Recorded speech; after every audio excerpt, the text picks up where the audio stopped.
Around IT in 256 seconds by Tomasz Nurkiewicz. Episode 51. Cloud Computing. Cloud computing is a broad term. In general, it refers to using hardware and software managed by someone else. Typically with very flexible pricing. We only pay for what we use and for the time we use it. We don't build data centers ourselves. We don't buy large servers and provision them. We simply rent a server on a per-minute basis. The cloud provider has a pool of servers and they are reused and recycled.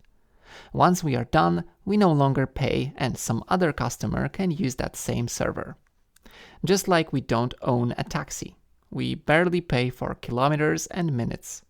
When the server breaks for some reason, the provider takes care of repairs and replacements. We simply, almost transparently, get a new machine. This cloud model is known as infrastructure as a service. It was popularized by one of the first cloud vendors, Amazon's Elastic Compute Cloud. However, these days, infrastructure as a service is considered too low level. Developers lean toward more managed environments known as platform as a service, or PaaS. With PaaS, we don't get access to bare machine with Linux. Instead, we simply deploy complete applications written in Python or Node.js. The platform makes sure the runtime is available and up to date, network ports are public, etc. Sometimes the cloud connects directly to your Git repository. It then deploys your app on every code push. Contrast that to building your own data center, managing operating systems, deployment pipelines, and so on. Cloud providers typically own tens of thousands of servers around the world. This means you can easily deploy your code close to your customers. You can even do so dynamically. For example, when there is a burst of traffic in a specific region of the world.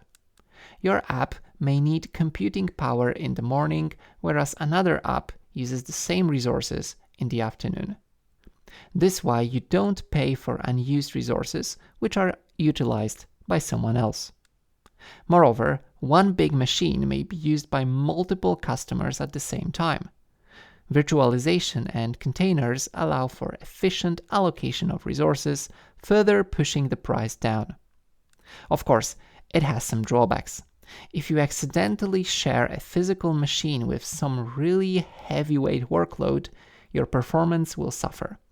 It's not your fault. You have a so-called noisy neighbor. The only thing you can do is kill your application. Hopefully, cloud will reschedule it onto a less active node.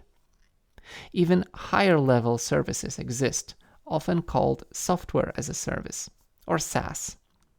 Superficially, every application served over web browser can be considered SaaS.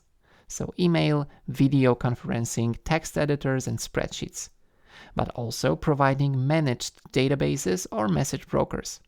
In general, we rent software on a per user or per minute basis, rather than buying a license. But more importantly, we don't host the software and don't care about updates. We just use it. I keep talking about cloud providers and sharing hardware and software. In reality, there's also private and hybrid cloud. Private cloud is essentially your own data center used exclusively by a single organization. Hybrid cloud is a private cloud with some computing resources moved to the public cloud. That's it. Thanks for listening. Bye.